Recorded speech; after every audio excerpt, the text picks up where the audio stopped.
Welcome. This is a take-home edition of the Fight Back Media program here on Fight Back Media. We are on Spotify, we're on Spreaker, we're on Google Podcasts, we're freaking everywhere.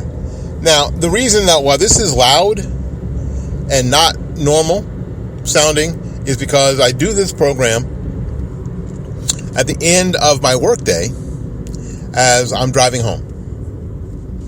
You know, this is one of those things that I'm of the mind that we are living in a time where there are no gatekeepers. Praise the Lord. The gatekeepers of getting media out are, for the most part, gone. I think that there are people who are benefiting financially for reinstating the gatekeepers. I am not one of them. I am not one that says in order for you to do a podcast, you got to make sure that you have to have the exact right microphone, that you have to have the exact right little studio, and that you need sound reinforcement and blah, blah, blah, blah, blah, because you're trying to sound like the professionals on CNN or whatever. Well, you know, that's just a load of crap because it's really about the content. Frankly, yes, there are people who are not going to listen to this because to their ear, it doesn't sound good.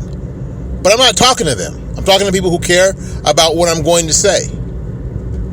That's the deal. Do you care about what I'm going to say? And tonight's, and on tonight's drive, I'm thinking about coup behavior. Coup.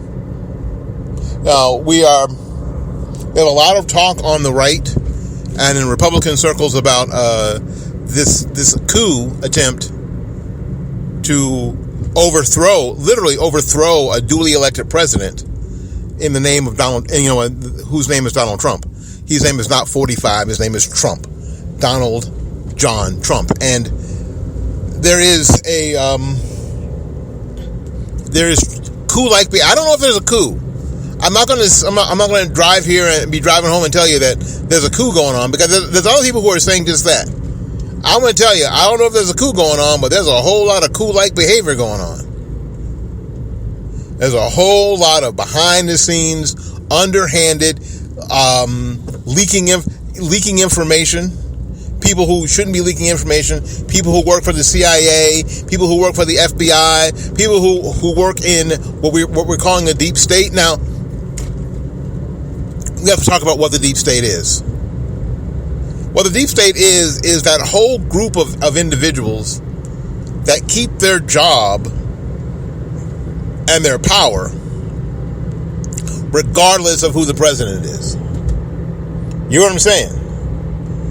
They're that whole group of people that keep their jobs regardless of who the president is.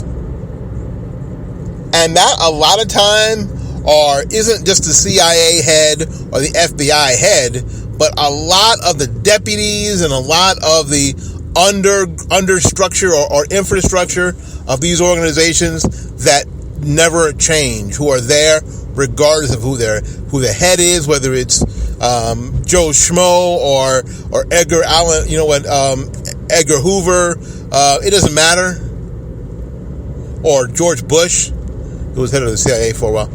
It doesn't matter. There's this whole infrastructure of people who exist regardless. The whole infrastructure of people who are part of the IRS. The whole internal infrastructure of the Department of Justice. The whole internal infrastructure of a lot of agencies. Regardless of who the head is. These people are the neck. These are the people that make the thing go. And they stay for years.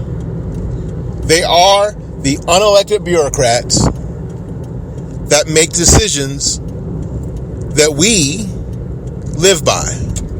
Their procedures, suggestions end up being our laws that we have to live by. Yeah, and I think a lot of people don't think about it. We just don't think about it. We just go about our existence, go about our lives, and we don't think about that a lot of the things that the federal government makes us do aren't necessarily laws, but they are procedures of these agencies that become law. They don't get voted on. They don't get discussed. No amendments are put up. That some group of bureaucrats writes a procedure and suddenly it's a federal law. It ends up in the U.S. Code on how you and I are supposed to interact with this agency of the federal government. It's completely anathema to what the founders would have wanted. They would be horror-stricken, absolutely horror-stricken by what we've turned this into, what we've allowed to happen. I think they'd be upset with the rest of us because we allowed it to happen. We had the document, we had the truth, and we just didn't do anything about it. We were just so complacent, so fat, dumb, and lazy that we didn't do anything about it. So this is what we have now, and this is why these organizations now, with a president, for all sorts of reasons they don't like, and I will tell you the biggest reason. The biggest reason is that President Trump has awakened a portion of the country that had been anesthetized over the past 30 years. Anesthetized. He has offered them hope that the America that they had prayed for and wished for and wanted to live in is still a possibility. It's still a possibility. That Christian America, that Sunday go to meeting, close America, that America first, that exceptional America is still possible. That we are not on our way, or don't have to be on our way, to be in some Euro-trash country with socialized medicine and socialized this and government run that. That we don't have to be that nation anymore. That we are not, that isn't necessarily a foregone conclusion. Frankly, it's the same reason. Now, I'm not putting Trump and Reagan in the same category, because at this point, Trump's had a lot more backbone. He just has. Sorry, all you Reaganites. But the idea is that he gave the nation hope that it could be the nation that they had hoped for. That it was not necessarily headed down that other path. And I'll be honest, I don't think H.W. or Clinton or W. or Obama was headed the same direction as Trump, or headed the same direction as a lot of Americans, or the country was headed in the direction of a lot of Americans.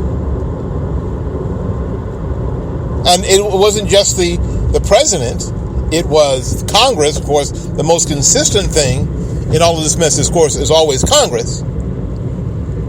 So I think that what Trump has done, and the Trump syndrome has done, is woken up a lot of people, like I said, who were anesthetized. Completely and totally anesthetized. They had been put to sleep. They had just simply, for the most part, given up. They knew that at some point there'd be socialized medicine. They had fought it. We fought it during the Tea Party movement. We argued against it and lost.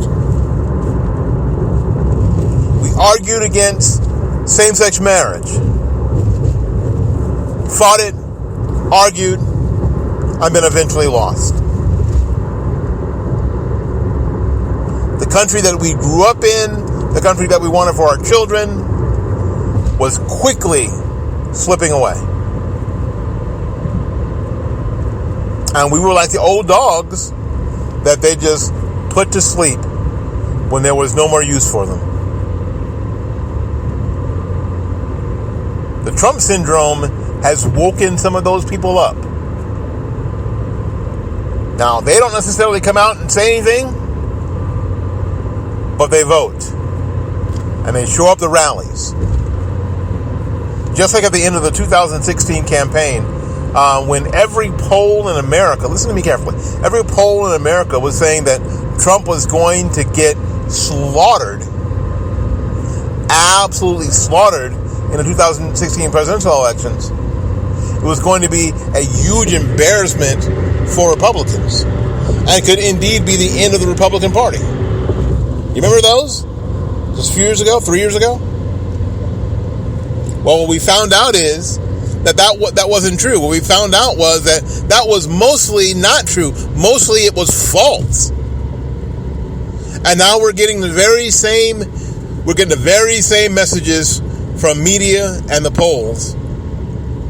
Just recently, in what I think is very much a coup-like behavior, Rush Limbaugh says it's they're trying to present some images or illusions that there isn't any hope. That what the left has to do is crush hope, and hopefully crushing hope, what they do is re-anesthetize those people that in 2015-16 Trump awoke. The sleeping giant, the bear. The left, the Democrat Party, wants to put those people back to sleep. And with the help of the media, they will frankly say anything. And what's happening is, even with this poll that supposedly just came out on Fox on the Fox News poll, we found out 2 days later that it was completely and totally misinterpreted. There's not nearly that big of a majority that want the President of the United States impeached and removed from office. That's creating an illusion for people to say, well, everybody wants it to happen, and guess what's probably going to happen. Right? So that's not what's happening at all. This is coup-like behavior. This whole impeachment inquiry, the way they're doing it, completely and totally to create an illusion that they're moving forward. When the fact of the matter is that they're not moving forward. How do we know? Well, you probably already heard the story that Matt Gaetz, who is a representative from U.S. Rep from the state of Florida, went to one of the hearings and was asked by the chair, I think it was Adam Schiff, to leave the hearing room. Now, Matt Schiff, open supporter of the president, loud supporter of the president, but a member of Congress. Think about this. Think about if this isn't coup-like behavior. A member of Congress, not on the committee that was meeting, but not everybody in the meeting room was on the committee. They were deposing witnesses. He did not ask to sit on the dais. He wasn't going to ask questions. He was just sitting in the room as a sitting, legitimate member of Congress. They did not go on with the hearing until the Sergeant at Arms removed a sitting member of Congress from the room. If that doesn't wake people up that the Democrats are participating in coup-like behavior, I really don't know what else is. I don't know what else could I don't know what else you have to see. I don't know what else you have to see.